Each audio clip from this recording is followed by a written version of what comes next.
Y hablando de economía, estoy aquí con el presidente de la Coparmex, el señor Gustavo de Hoyos, a quien saludo con mucho entusiasmo. Me da mucho gusto y te agradezco mucho que estés con nosotros en este día tan marcado. ¿Cómo estás, Gustavo? Pedro, un gusto saludarlos, estar aquí, ver a todo el equipo y desde luego saludar a toda la audiencia. Estamos muy contentos porque ya estamos en todo el país.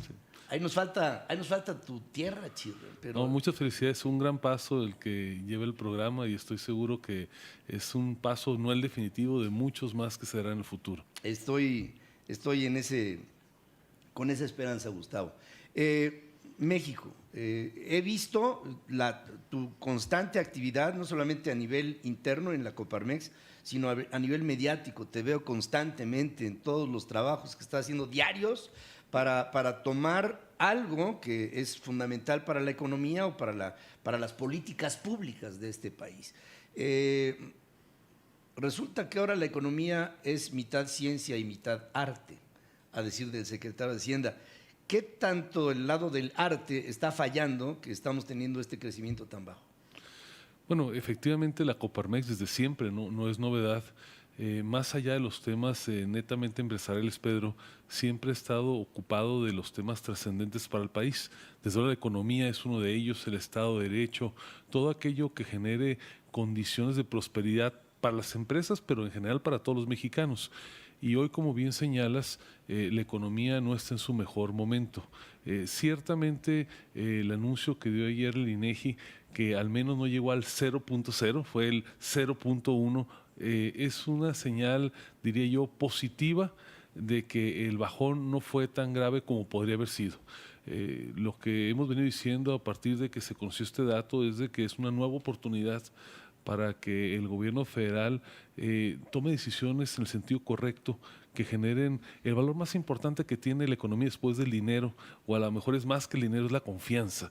Y precisamente este valor que hace que se mueva la economía, que haya inversiones, que sea el desarrollo y al final el bienestar, lo que requiere es precisamente que se genere confianza. Y por eso es que estamos, me parece, en un momento oportuno para que se puedan tomar desde el gobierno decisiones que restituyan parte de la confianza perdida. Estamos a tiempo, ojalá que este cambio repentino que se dio en la Secretaría de Hacienda, el perfil del secretario me parece podría darnos una esperanza en ese sentido, permita transitar hacia mejores decisiones de política pública. Ahora, de toda suerte, estás hablando que estamos a tiempo para corregir. Ejemplos concretos. La Bolsa de Valores perdió en el mes de diciembre justamente por una decisión que se tomó en noviembre, antes de que López Obrador llegara a ser presidente, cuando se cancela un aeropuerto en donde ya hay, hoy por hoy, enormes inversiones dedicadas a una obra que resulta fallida. Es decir, el presidente decía la semana pasada, el aeropuerto de Texcoco costaría 300,000, el de Santa Lucía costaría 200,000, es decir, nos vamos a ahorrar 100,000. Sobre un aeropuerto perdido, pues le tienes que sumar al aeropuerto nuevo la pérdida de lo que estás dejando de utilizar. No sé si eso se entienda, pero tienes que sumar a este aeropuerto que él toma como opción, que es de menores proporciones, de menores alcances, de menor infraestructura, pues lo que desperdiciaste en el aeropuerto que estás sepultando. Ese tipo de señales a nivel internacional empezaron a levantar una serie de alertas que siguen después con Dos Bocas, que siguen después con el Tren Maya, que siguen después con algunas políticas públicas que tratan de proponer el utilizar fondos para rescatar a petróleos mexicanos, un plan de recuperación de Pemex que es insuficiente, una Comisión Federal de Electricidad que se niega a pagar, y así nos podemos seguir con todo lo que has venido observando en estos últimos meses. Efectivamente, Pedro, la cancelación, yo digo el abandono, porque no es cancelar algo que no había iniciado, es abandonar algo que es un activo del Estado mexicano. Probablemente no es la única, pero sí es la decisión que mejor marca lo que no se debe hacer en un país. Es grave porque hay evidencia de la conveniencia logística, aeronáutica, comercial, turística del proyecto, pero tal vez lo que más preocupó y lo que más ha generado este ambiente de desconfianza es la forma en que se procesan las decisiones. En cualquier país del mundo hay visiones distintas, esto es natural, es normal que cuando hay un cambio de gobierno hayan virajes razonables en las decisiones de política pública. Lo que no se puede vulnerar es la racionalidad, la lógica, el Estado de Derecho en la toma de decisiones. Y aunque hay muchas decisiones erráticas, probablemente esta es la que sintetiza con toda claridad lo que no debe pasar. ¿Por qué ha preocupado tanto el aeropuerto, además de esta gran inversión abandonada, aparte de la oportunidad que podría perder el país? Porque se pasaron por encima de cualquier cantidad de disposiciones de orden jurídico. Por eso es que nosotros en la Coparmex, conjuntamente con otras organizaciones de la sociedad civil, hemos entablado un buen número, cerca de 147 procedimientos de amparos, precisamente poniendo en el foco de esta acción la ilegalidad en la toma de decisiones.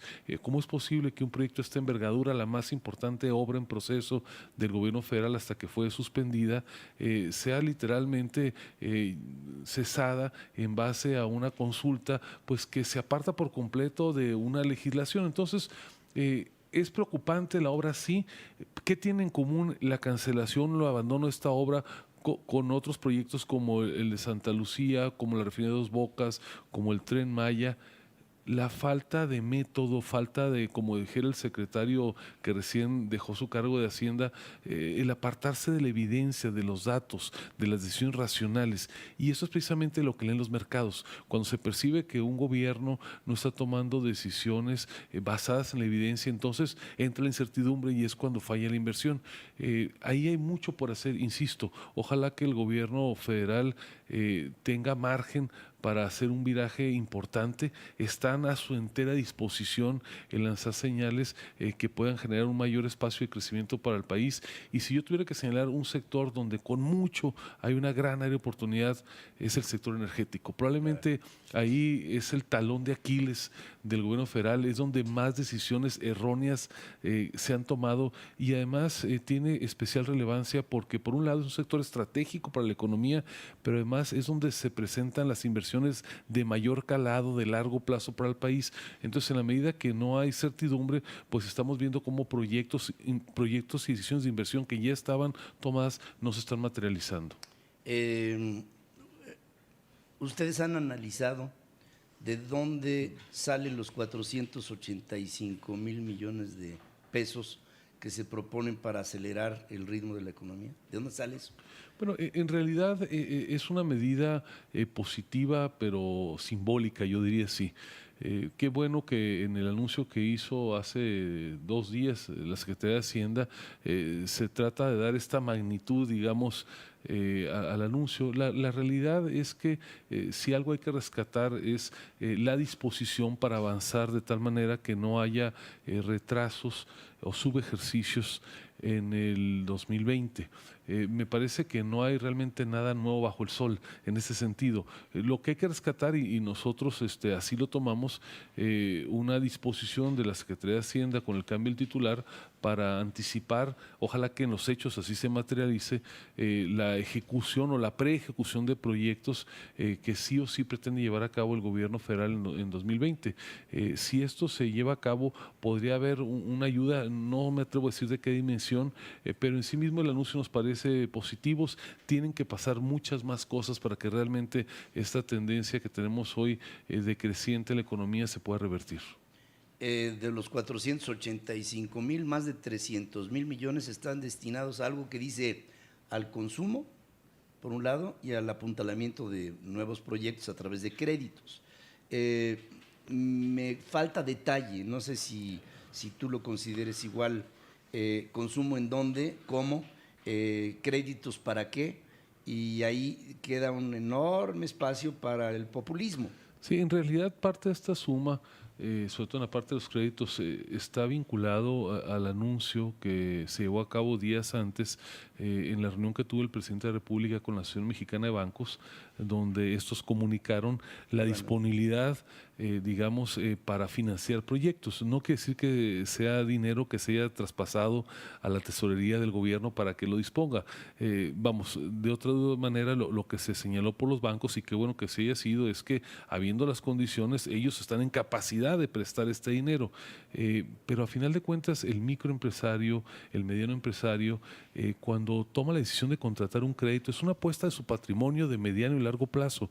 Y si el pequeño comerciante no se decide a abrir una nueva sucursal, si el pequeño industrial no se decide a comprar una nueva máquina para abrir una nueva línea de producción, cuando uno pregunta, aparte evidentemente del racionamiento de manera financiera, de la tasa de interés, estos elementos digamos que están en su relación en lo privado, mucho tiene que ver con el ambiente de confianza, de lo que ve hacia el mediano plazo, y ahí es donde a veces proyectos que serían viables, que podrían realizarse, pues se quedan esperando un mejor momento. Para cerrar esta conversación que podría durar todo el santo día, porque hay tantos temas pendientes, Gustavo de Hoyos, presidente de Coparmex a nivel nacional, vamos a poner un tema sobre la mesa que me gustaría dejarlo abierto para la sociedad mexicana. Gustavo de Hoyos habla de un abandono sobre la obra más grande que tenía el gobierno federal, funcionando y construyéndose, el aeropuerto de la Ciudad de México. Para fines prácticos, el que se pudiera hacer Santa Lucía, con todos sus asegúnes, llevaría en términos de otro tipo de permisos, aparte del MIA, que es la manifestación de impacto ambiental, una serie de permisos internacionales por la operatividad aérea como tal. A Texcoco lo antecedieron muchos permisos que tardaron años, lo que me lleva a pensar que para que Santa Lucía tuviera una permisividad igual, habría que pasar un tiempo igual. Es decir, podríamos ver empezada Santa Lucía en 4 años o en 3 años. Si esto es así, yo le quiero hacer un llamado al presidente de la República para que reconsidere este abandono. Y que si hay en Texcoco, como lo hay, una serie de corruptelas que él sabe perfectamente bien cuáles son, que las limpie.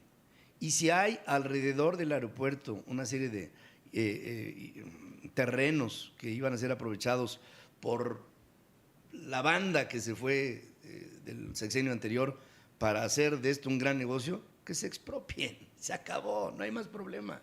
Y con eso creo que podríamos tener un aeropuerto de capacidades suficientes como para que México se proyectara. Tú viajas cada rato, Gustavo, los atrasos, los peligros subyacentes que hay ya hoy en la operatividad aérea en México por la incapacidad y la sobresaturación, yo creo que son cosas que ya no se pueden postergar más tiempo. Me daría la impresión de que si esa es su primera corrección, estaríamos en el mejor camino. Mira, empiezo diciéndote, Pedro, que el 26 de mayo de 2018 el entonces candidato López Obrador estuvo en la Coparmex, igual que estuvieron los otros candidatos presidenciales. Y nosotros preparamos una agenda de temas para discutir con ellos. En el caso particular del hoy presidente de la República, le hicimos una pregunta muy concreta. Y esta pregunta fue, señor candidato, si usted fuera presidente y hubiera la posibilidad de que un grupo privado mexicano o internacional le reembolsara al gobierno federal cada peso invertido y concluyera esta obra y además le generara un rendimiento por la operación del gobierno federal, ¿usted estaría dispuesto a hacer que se concluyera la obra de Texcoco? Su respuesta, y lo cito literalmente, es sí, así sí. Ha estado documentado en redes sociales. Esa fue la respuesta directa del entonces candidato López Obrador, hoy presidente de la República, a un planteamiento directo, específico, que se le hizo en la Coparmex. Nuestro llamado, coincidiendo con el tuyo, Pedro, es para que, dejando de lado a lo mejor momentos ríspidos del pasado, dejando de lado incluso posiciones ideológicas, cualquier agravio discursivo que pudiera haber habido entre distintos actores, se analice por sus méritos la conveniencia que tendría para el Estado mexicano en su conjunto el reiniciar este proyecto. A nosotros no nos cabe absolutamente ninguna duda, Pedro, que habría no uno ni dos, sino decenas, por no decir centenares de empresas internacionales interesadas en poder materializar este proyecto, restituyendo al gobierno federal cada peso que se haya invertido. Esto le permitiría un doble efecto. Por un lado, enviar hacia el mundo entero una señal que tendría un efecto valiosísimo en la economía, en el Estado de Derecho, sobre que tiene margen de maniobra, margen de corrección el gobierno cuando valora la evidencia, pero además generaría un flujo muy importante en el corto plazo para el gobierno que le permitiría reenfocarlo a proyectos de alcance social. Estoy seguro que con esos recursos podrían concluirse hospitales que están a la mitad de su ejecución, darse un mejor equipamiento a las escuelas, concluir carreteras hacia pequeñas poblaciones, de tal manera que ahí hay una gran oportunidad. Ojalá que las visiones fundamentalistas que a veces permean en el entorno del presidente puedan dejarse de lado y ya instalado, digamos, por un periodo razonable en el gobierno, con nuevas evidencias documentales que a lo mejor que no tenía como candidato, con la responsabilidad que implica llevar liderazgo en un país, el presidente de la República pueda revalorar esta decisión. Probablemente solamente esta decisión, no me cabe ninguna duda que tendría la capacidad de generar un optimismo tal en los mercados que seguramente podríamos ver de inmediato un repunte en la economía, por el bien del país y obviamente por el bien del propio presidente, de su mandato. Ojalá que haya margen para tomar esta decisión. Ojalá y sí, la palabra que utilizas es perfecta, es abandono. Estamos dejando ahí abandonado un dinero que hoy, un equivalente similar, se está teniendo que utilizar de una manera un tanto semántica para impulsar a la economía con cientos de miles de millones de pesos que trae como consecuencia todas estas señales en donde pues la palabra, el activo más grande, lo ha dicho Gustavo de Hoyos, en la economía se llama confianza, certidumbre, certeza, no surprises, me decía John Volcker cuando era, ¿te acuerdas que era presidente de la, bueno, tú estás más chavo, pero cuando era presidente de la Reserva Federal de los Estados Unidos, decía, en la economía, no surprises. Cuando empiezan las sorpresas, empiezan los problemas. Y creo que en México ha habido demasiadas sorpresas y tenemos que darle una mayor certidumbre a este país y al curso de la inversión, del crédito y del prestigio internacional. Que no se hable de México como un país de inconsistencias o de ocurrencias. México es mucho más que eso. Un saludo a toda la Coparmex en sus 65 delegaciones en toda la República Mexicana. Decirles que aquí se reporta su presidente como listo, puesto, y este medio es de ustedes, querido Gustavo. Pedro, muchas gracias por la invitación, pero sobre todo gracias por esa continua presencia en la Coparmex. Bien sabes que eres considerado un amigo, siempre las puertas abiertas con nosotros. Muchas gracias, hermano, muchas gracias. Gustavo de Hoyos es presidente nacional de este sindicato de empresarios en toda la República Mexicana que tienen las mejores intenciones para sacar adelante este país con trabajo, con trabajo. O sea, el que trabaja obtiene beneficios y estos se pueden repartir, pero hay que trabajar.